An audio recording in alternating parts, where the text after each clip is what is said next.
Welcome to another episode of Get Wisdom. I'm Brian Kelly, along with Get Wisdom founder and director, Carl Mollison.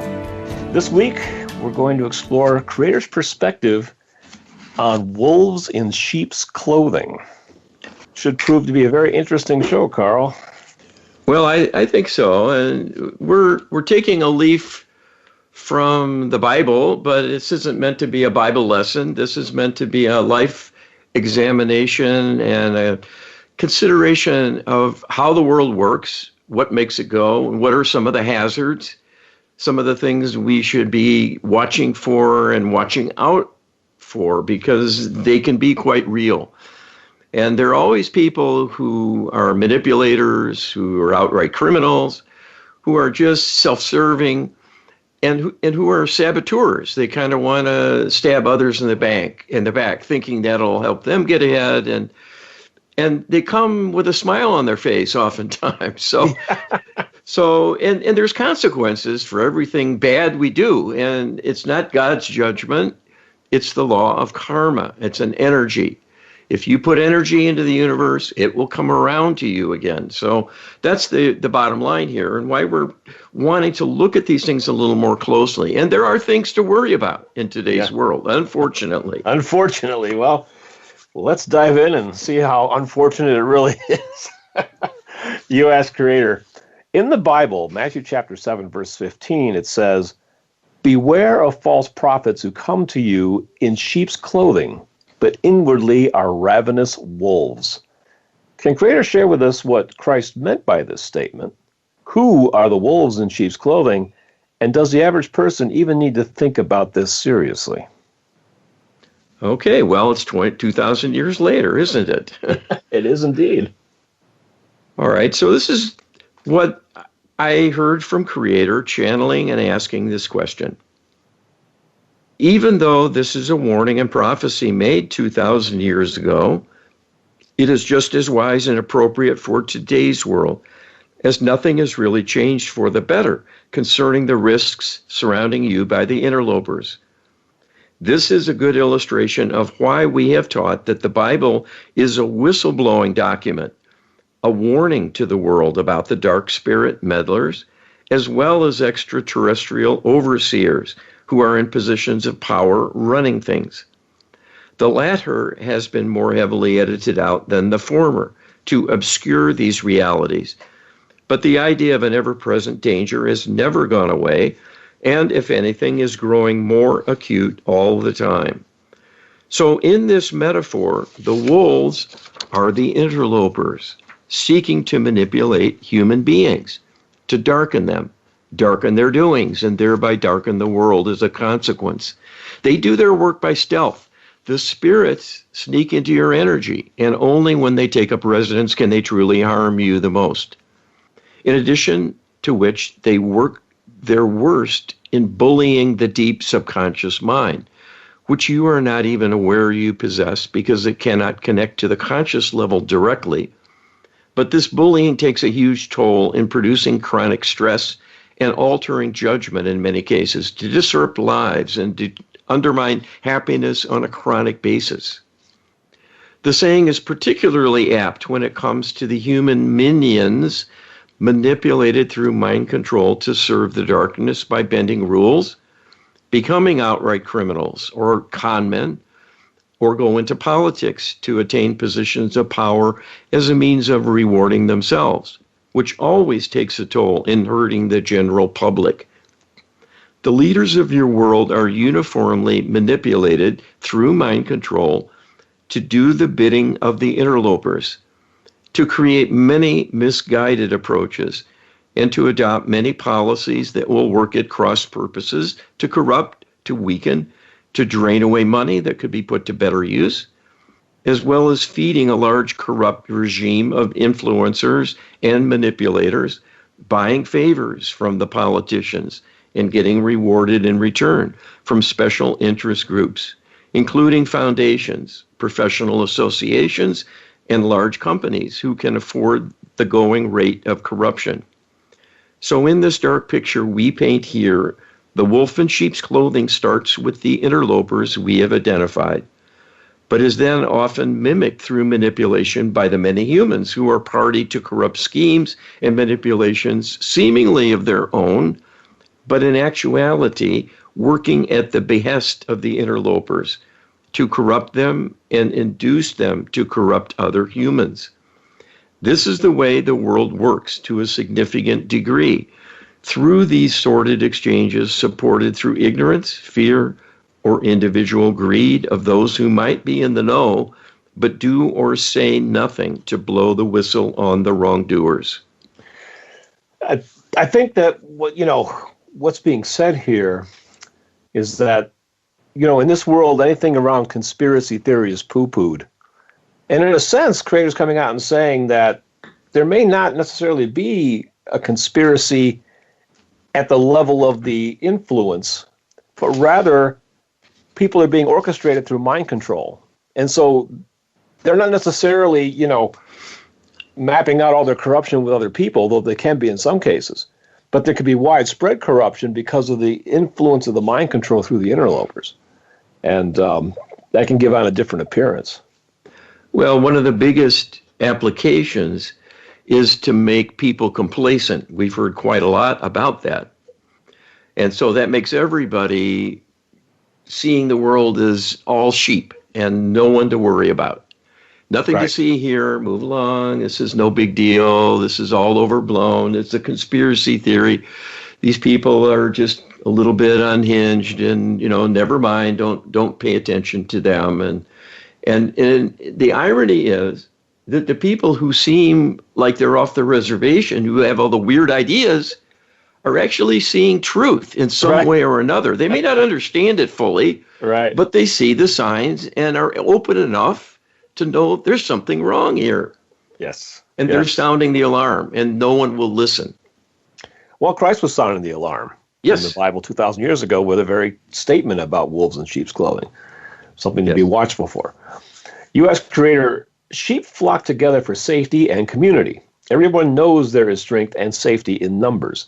The bigger the flock, the safer statistically any individual sheep is, especially if an individual sheep can maintain its position in the center of the flock. Hence, the centrist, which most people consider a wise position to be in. What is Creator's perspective on being a centrist in both life and politics? All right, and this is what Creator tells us. This is certainly a wise choice for sheep and other herd animals in a world filled with predators. They will survive longer using that strategy. The same may be true with regard to humans if their greatest risk is encountering bullies, or in more extreme cases, warriors wanting to kill humans of their group or nation. It is certainly the case that humans, like many animals, will have a range of attributes representing soul characteristics, as well as learned behaviors based on prior experiences with stress and trauma. There are brave and noble creatures, as well as human beings, put to the test in this way, and there are cowards. This is true in both the animal kingdom as well as amongst humanity. In both realms, there are individuals who will stand and defend themselves and fight back, and those who will cower and try to hide or run away in an attempt to save themselves, and sometimes leaving others in their group to fend for themselves.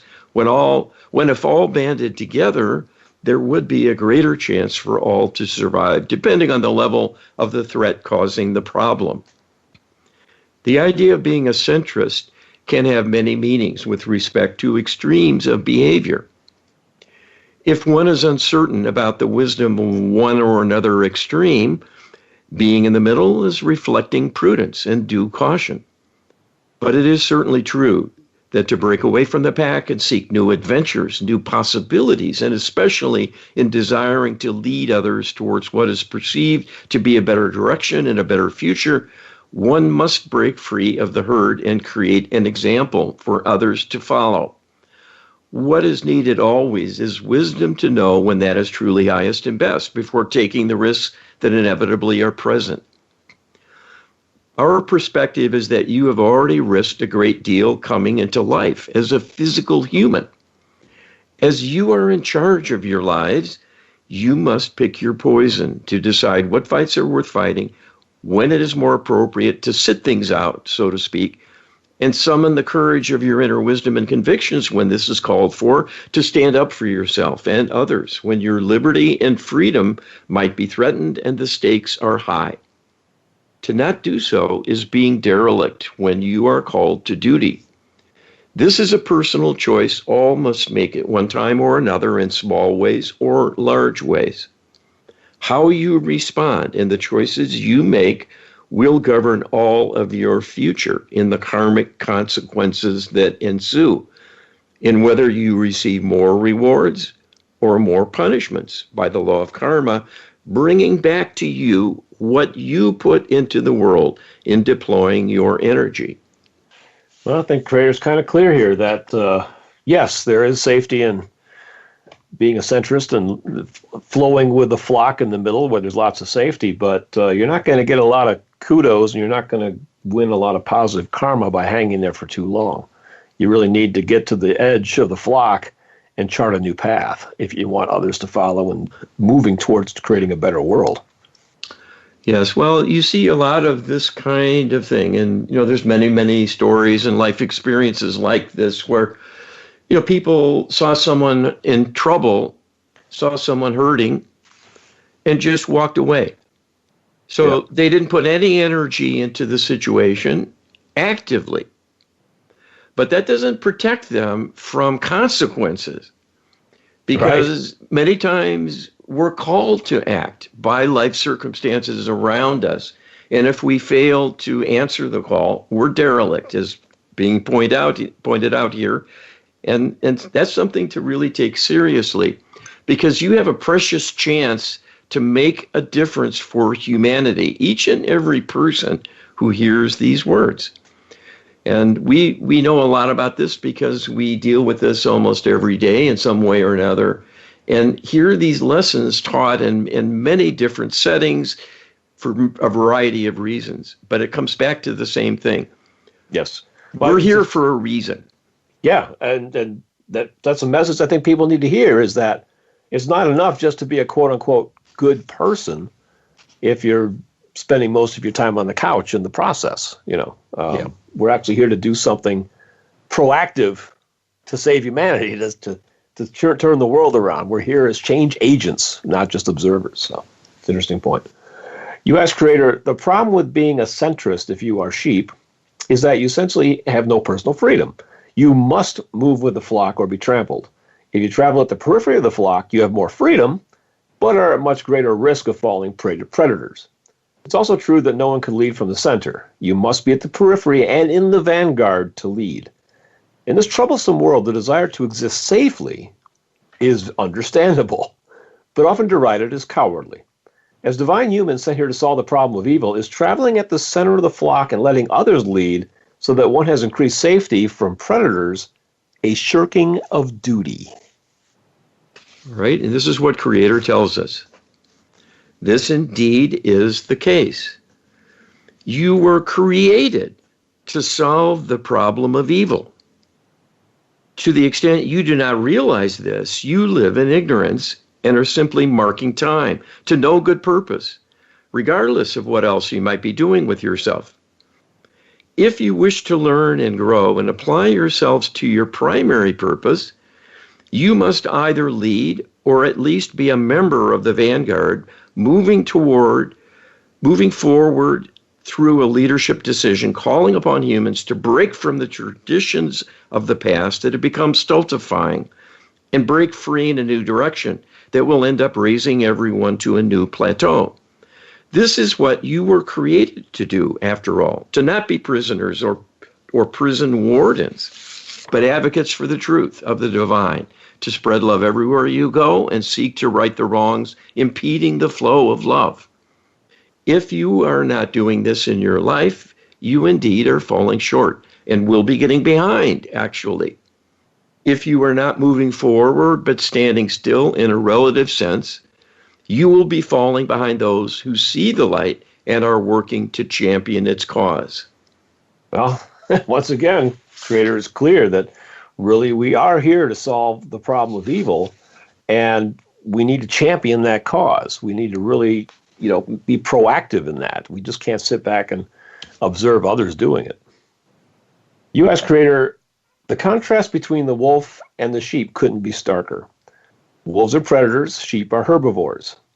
Wolves are fierce, and sheep are comparatively gentle and passive. Wolves do travel in packs, but not so tightly as to constrict freedom of independent movement.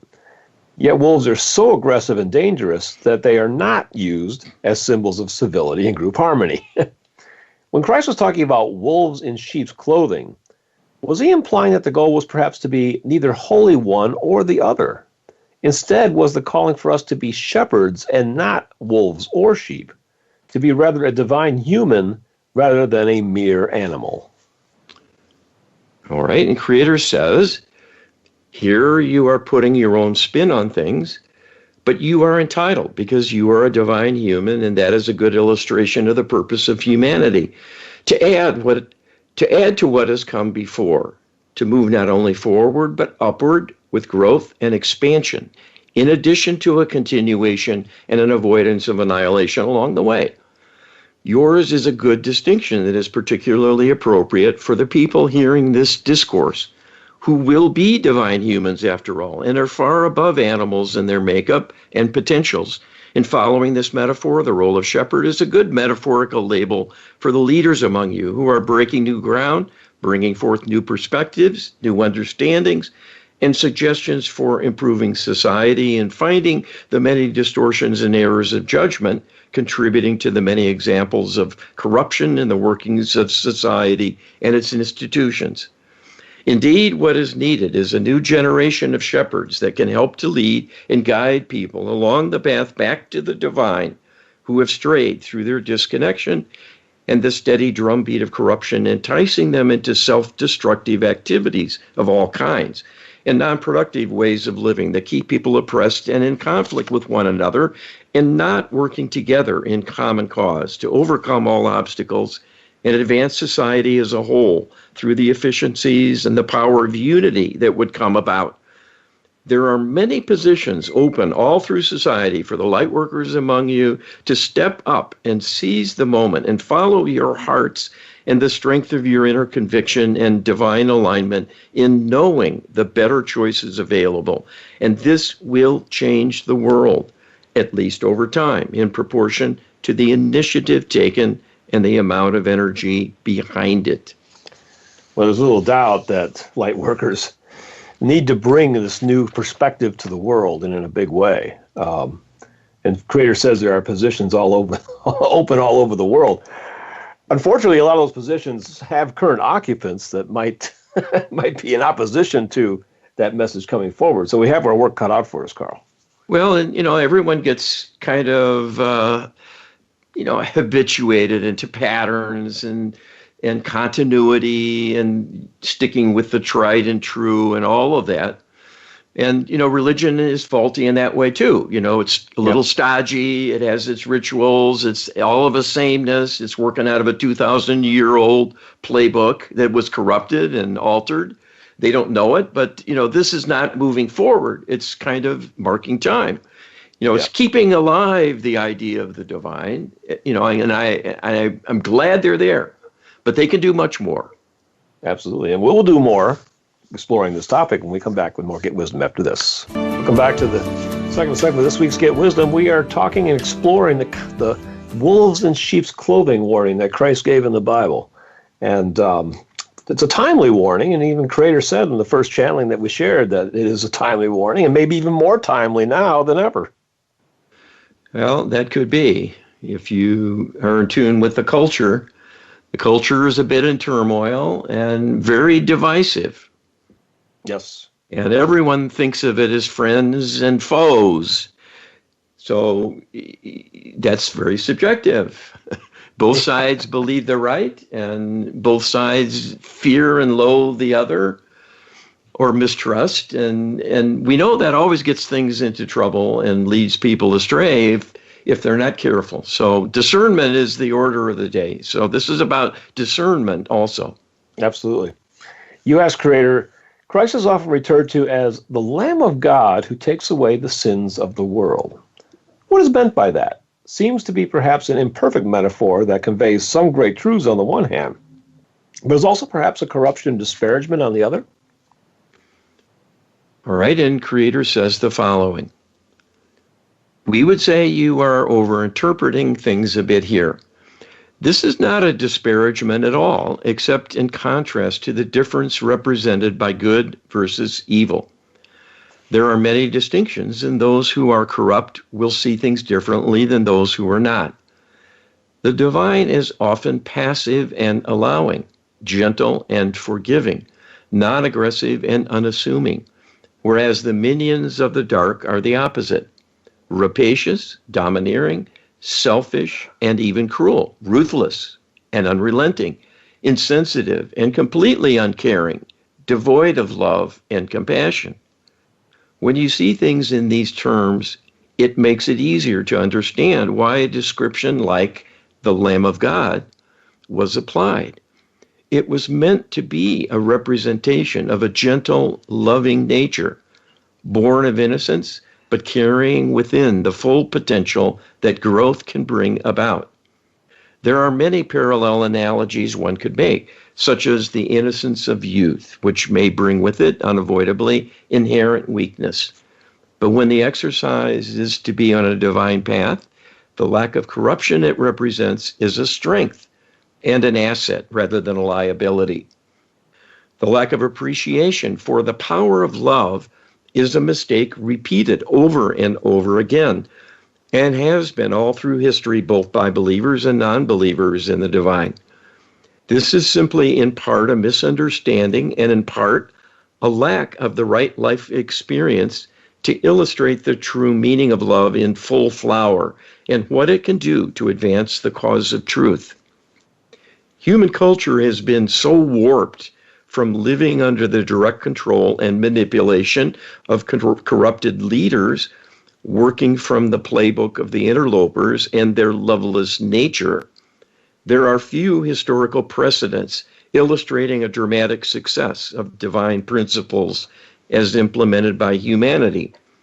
The examples are there, but are almost overshadowed by examples of corruption and evildoers gaining the upper hand and wreaking havoc despite the best intentions of those with a lofty notion. This can't be helped by humans, considering their state of ignorance and disconnection from the divine, and having to live through faith and hope alone in many trying times with little tangible to fall back on. It is a miracle in many ways you are still here. But that is owing to your origin as divine beings, as well as the persisting link by enough of you to enjoy a divine partnership that assists you again and again, individually and collectively, enough to keep you going. Love is on the ascendancy. It may be a race against time, but the race is far from over, even though you may be rounding the far turn and heading into the home stretch and are currently behind. This is our call to action, to counter complacency among you and remind you of your duty, your commitment you made before incarnating, and even to be a part of this new human family intended for great things, but currently bogged down in a quagmire created by the evildoers who wish to harm you. You can act to change things. That is the important thing to know. I think this was an incredibly powerful channeling from Creator. They're all powerful, but this was especially so for me anyway, personally, because it was very much a point of interest, this statement, the Lamb of God. What is really said about that? And Creator doesn't shirk looking at the core critique of that, which is the inherent weakness and vulnerability of somebody so young and experienced. But Creator goes right on to say that, but that's offset by, the potential for growth as well as the love that's expressed. Well, and love is the currency. And it's actually, despite the familiarity to most people, very little understood and the full ramifications of what it represents, and especially the reality, it is a divine energy. Yes. It comes from above. It flows down to us from above. That's why we can feel it and experience it in the first place. Right. It's a divine attribute. And that's why it represents power. Not only is it divine, it's divine truth on the march. Yes. And it can be purposed to make good things happen. And Yep. don't we all want good things and not bad things? Right. And while people might see an analogy like the lamb is passive, love is not passive at all. It's actually the energy that sustains us. And when directed with intent and wisdom, can heal and protect, you know? So rather than, I'm a vulnerable victim, no, you're not. Because with love, you can get divine protection, which means you're not the victim anymore. It's ironic, isn't it? Yes, indeed. And I was just thinking as you were saying that, another metaphor that could have been voiced, maybe it's today's vernacular better than those biblical times, but it could be that the gentle giant who takes away the sins of the world would fit just as well. Sure. Alluding to the strength that is inherent with someone who works for God and wants the world to be better and is putting their own heart and soul into the doing. You ask Creator, in the Bible, Romans chapter 16, verse 17 to 19, the Apostle Paul says, I urge you, brothers and sisters, to watch out for those who cause divisions and put obstacles in your way that are contrary to the teaching you have learned. Keep away from them, for such people are not serving our Lord Christ, but their own appetites. By smooth talk and flattery, they deceive the minds of naive people. Everyone has heard about your obedience, so I rejoice because of you, but I want you to be wise about what is good and innocent about what is evil. This passage from St. Paul, because it uses the word appetite, is widely regarded by biblical scholars as referencing wolves in sheep's clothing. What does it say about the imperative to seek wisdom and overcome naivete, especially regarding consensus narratives shaped and maintained by politicians, the media, and even the clergy?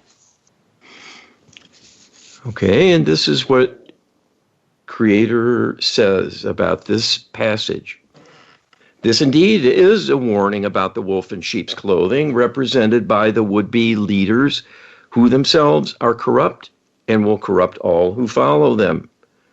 You are being led down a garden path to a killing ground that can annihilate you if you keep going in the same way society has directed you. At this stage, it is simply true that humans can't be trusted, and the information they are acting on is carefully filtered to manipulate them, and they will, in turn, manipulate you accordingly. Their interests are selfish, their intentions are misguided, and they are blinded to the truth of things, that their policies will cause a general worsening rather than the betterment of humanity.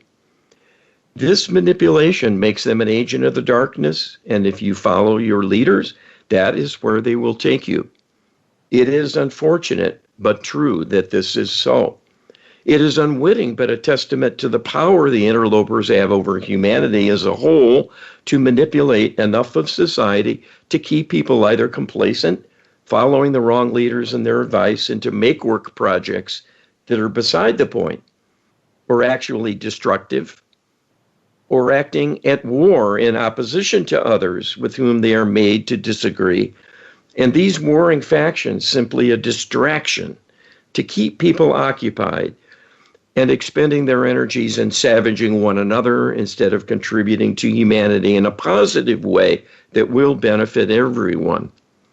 Such distractions create the illusion of freedom, as people are led to believe they can choose sides and be who they want and embrace the causes that appeal to them and reject others. The reality is, no matter what side you are on, you are a human victim, and the power of the darkness is working against you. They play both ends against the middle. All are being duped. All are being manipulated. It is a game for them, a source of amusement and delight, as they find it entertaining because of their depravity.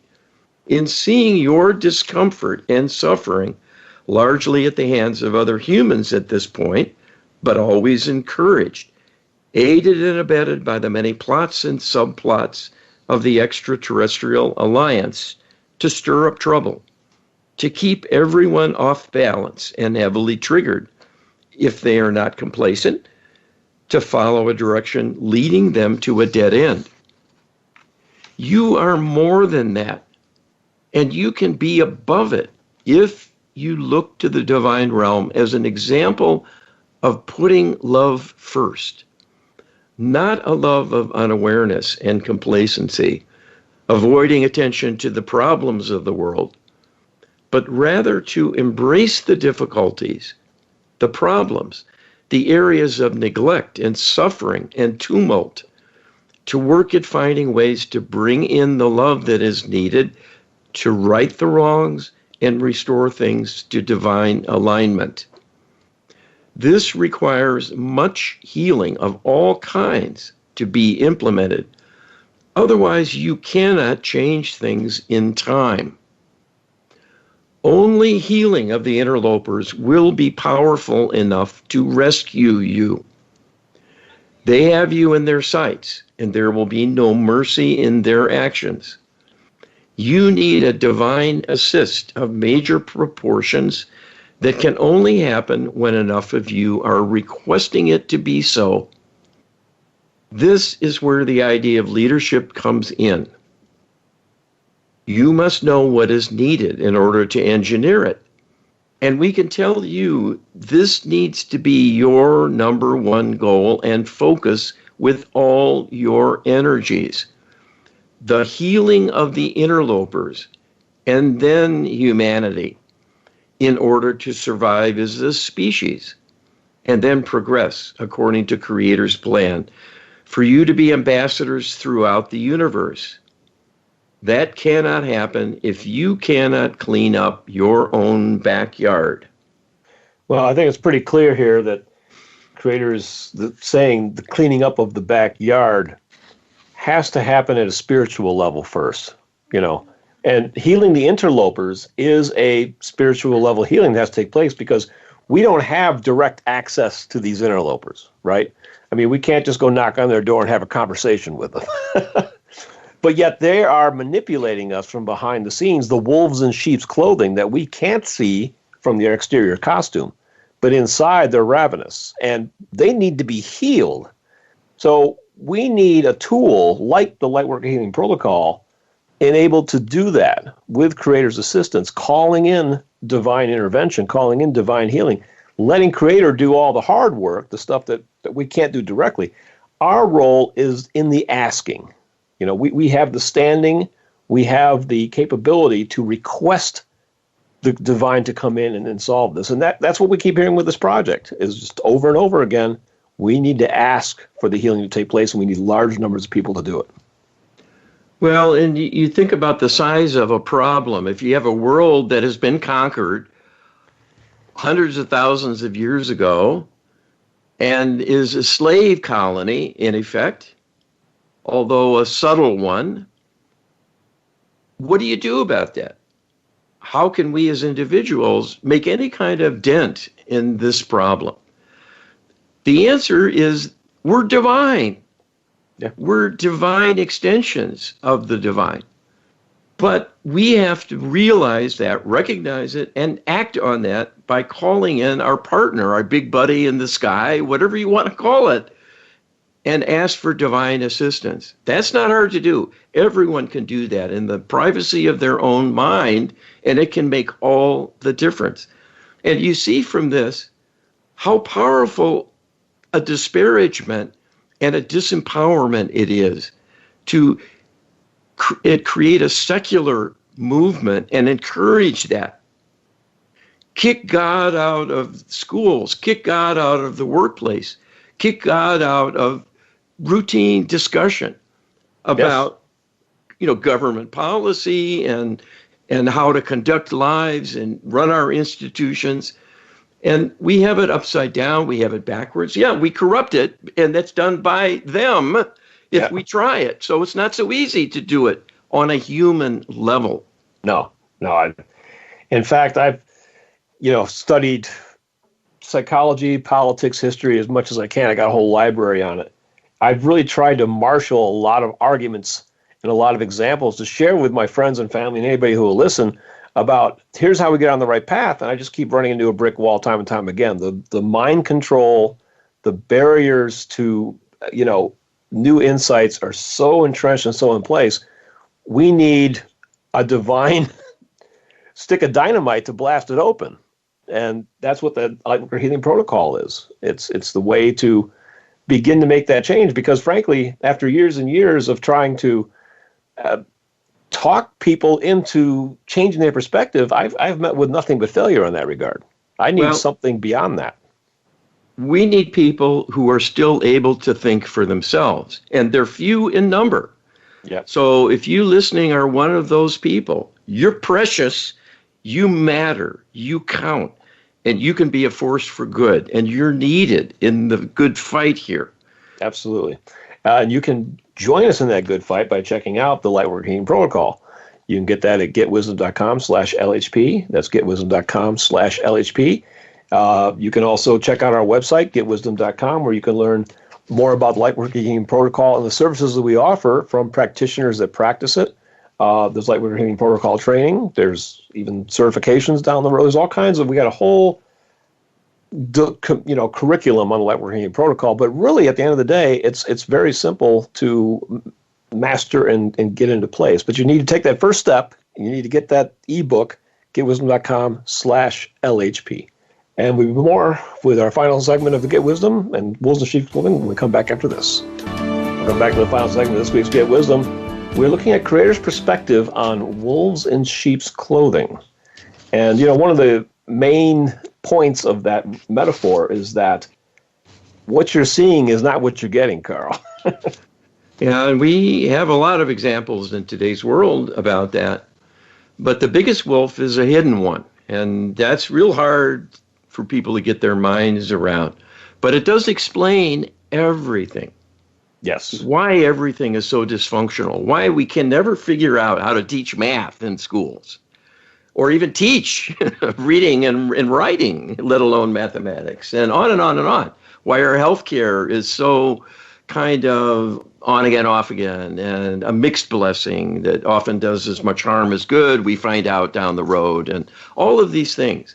Why it's so hidebound and taking pills, or maybe capsules. We can vary the theme, but nothing in nutritional balancing and things of the kind that are part of the natural world, and so on. I mean, all our institutions are faulty, and there's reasons. Yep, and wolves in sheep's clothing operating behind the scenes is a big reason. You ask Creator, the wolf in sheep's clothing implies the presence and manipulation of the evil genius.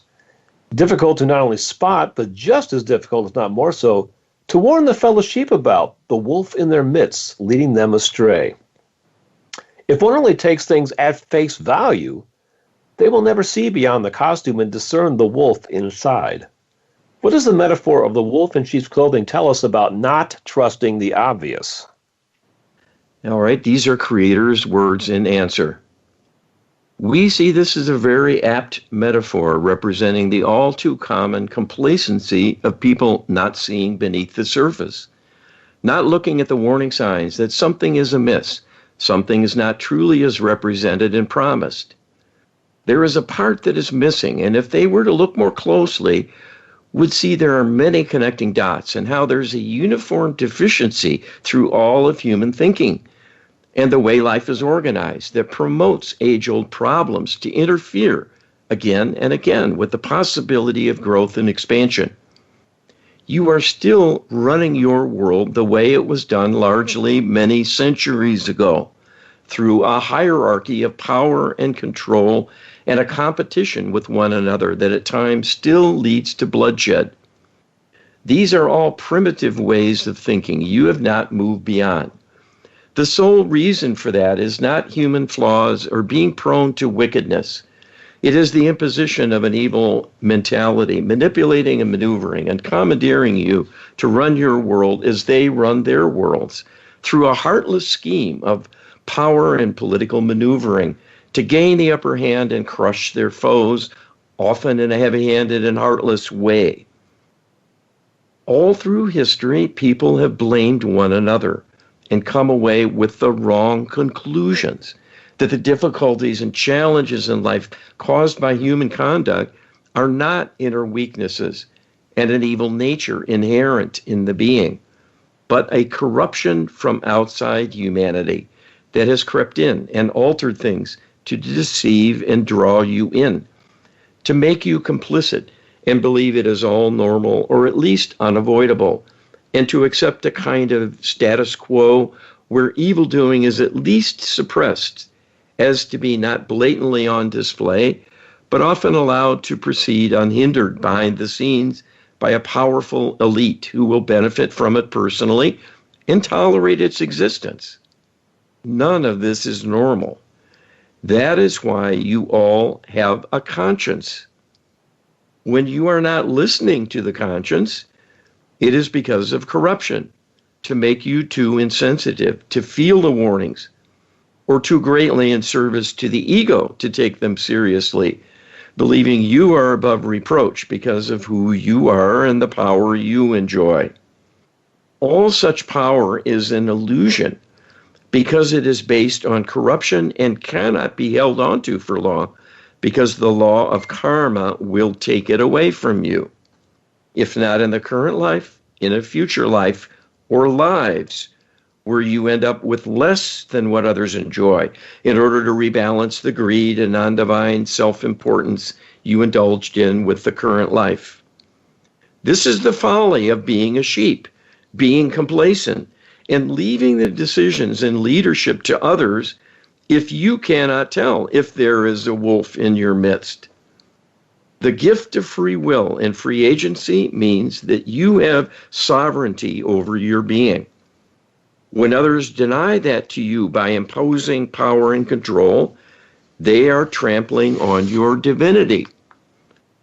In a divine world, all are equal in their freedom to excel and pursue their soul makeup and proclivities to the fullest extent of their reach, because all will benefit from what they create in the doing. Everyone will win being a part of such a world. But when evil lurks behind a mask, trusting others may get you eaten. The antidote is always divine wisdom, so you can see the deeper truth of things and know who you are truly dealing with. You can help the cause by spreading the word about the truth of things, and that can make all the difference for your future. Spread the word, Carl.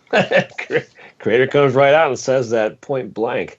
Well, I'm trying. I don't come here lightly and without some trepidation as well. It's no fun speaking words of warning.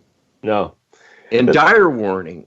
Well, the dire warning here is Creator literally says, but when evil lurks behind a mask, trusting others may get you eaten.